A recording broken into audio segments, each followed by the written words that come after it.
জয় নিতাই, জয় গৌরহরি, জয় রাধা গোপীনাথ। দুর্লভ এই মানব জীবন, কিন্তু কখন জাগে হৃদয়ে কৃষ্ণ ভক্তি? কেন আমরা চাইলেও ভক্ত হতে পারছি না? চলুন আমরা একটু বিস্তারিত জানার চেষ্টা করি। এই মায়ার সংসারে আমরা প্রতিনিয়ত মরীচিকার পিছনে ছুটে চলেছি, কিন্তু কখনো কি নিভৃতে নিজেকে প্রশ্ন করেছি, এই মনুষ্য দেহ প্রাপ্তির আসল উদ্দেশ্য কি? শাস্ত্র আমাদের স্মরণ করিয়ে দেয়, এই দেহ কেবল ইন্দ্রিয় তৃপ্তির জন্য নয়, এটি পরমেশ্বর ভগবান শ্রীকৃষ্ণের চরণে ফিরে যাওয়ার এক সুবর্ণ টিকিট। যজুর্বেদে বলা হলো, তুমি বিষ্ণুর অংশ, তার প্রীতির জন্য তোমাকে এই জীবনে নিয়োগ করা হয়েছে। তুমি ভক্ত হও, বৈষ্ণব হও। কিন্তু কেন আমরা চাইলেও, শত চেষ্টা করলেও ভক্ত হতে পারছি না? বাজারে হাজারো পাঠ্য বই আছে, কিন্তু শিক্ষক ছাড়া যেমন প্রকৃত জ্ঞান হৃদয়ে প্রবেশ করে না, ঠিক তেমনি শ্রীমদ্ ভগবদ্ গীতা বা ভাগবত আমাদের কাছে থাকলেও মায়ার পর্দা আমাদের দৃষ্টিকে আচ্ছন্ন করে রাখে। শ্রীকৃষ্ণ চৈতন্য মহাপ্রভু তাই বলেছেন, মায়ামুগ্ধ জীবেরে নাহি সতত কৃষ্ণ জ্ঞান, জীবেরে কৃপায় করলা কৃষ্ণ বেদ ও পুরাণ। জাগতিক শিক্ষা হয়তো পকেট ভর্তি অর্থ দিতে পারে বা দেয়, কিন্তু পারমার্থিক শিক্ষা দেয় হৃদয়ের চিরশান্তি। আর এই শান্তির আলোকবর্তিকা হাতে নিয়ে আসেন আমাদের পরম শ্রী গুরুদেব। যখন সদ্গুরুর কৃপা হয়, তখনই ভগবানের করুণার দ্বার উন্মুক্ত হয়।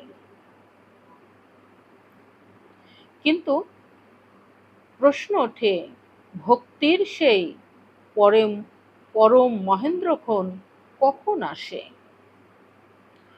কোটি জন্ম ভ্রমণ আর হাজার বছরের কর্মফলের পর কোনো এক শুভক্ষণে যখন জীবের হৃদয়ে ভক্তির অঙ্কুর উদয় হয়, তখনই বলা হয় মহৎ সৌভাগ্য। এটা সচরাচর হয় না ভক্ত। ভক্তির চারা রোপণ করতে হয়, তাকে লালন পালন করতে হয়। শ্রী চৈতন্য চরিতামৃতে মহাপ্রভু শিখিয়েছেন, ব্রহ্মাণ্ড ভ্রমণ করিতে করিতে কোনো ভাগ্যবান জীব যখন গুরু আর কৃষ্ণের কৃপা লাভ করেন, তখন তিনি ভক্তিলতা বীজ পান। একজন মালি যেমন যত্নে চারা গাছে জল দেয়, একজন ভক্তকেও তেমনি শ্রবণ কীর্তন রূপ জল দিয়ে সেই ভক্তির বীজকে হৃদয়ে লালন করতে হয়।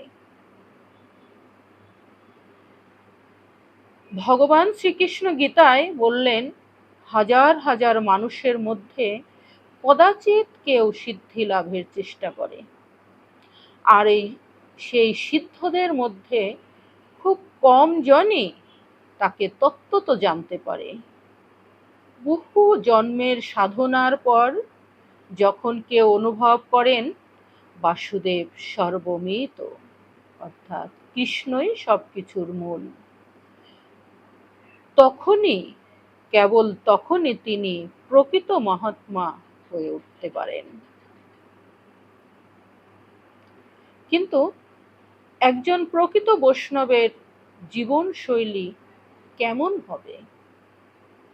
ভক্ত ভক্তির স্বাদ যখন জিহ্বায় আর হৃদয়ে লাগে, তখন জীবনের অন্ধকার আপনা আপনি ঘুচে যায়। একজন সাধক তখন নেশা, আমিষাহার, অনৈতিক সঙ্গ বর্জন করে। প্রতিদিন তিনি নিষ্ঠার সাথে হরে কৃষ্ণ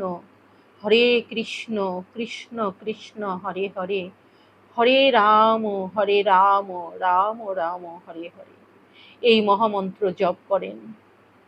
নিত্য শ্রীমদ্ ভাগবত গীতা আর ভাগবত পাঠের মাধ্যমে নিজেকে শুদ্ধ করার চেষ্টা করেন। নিজের প্রতিটি কর্মকে ভগবানের সেবায় অর্পণ করে পরমানন্দ লাভ করেন। হরি বল। তো ভক্ত, আমরা যদি আজকের দিনে এই মুহূর্তে দাঁড়িয়ে ভগবানকে বলতে পারি, হে দয়াময়, আমাদের এই অনিত্য জগতের মোহ থেকে তুমি মুক্ত করো, আমাদের এমন মতি দাও যেন আমরা তোমার চরণে শরণাগত হতে পারি। গুরুদেবের কৃপা আর তোমার নাম, এই হোক আমাদের জীবনের একমাত্র ধ্রুবতারা। জয় রাধে, জয় শ্রী গুরু, নিতাই গৌর হরি বল।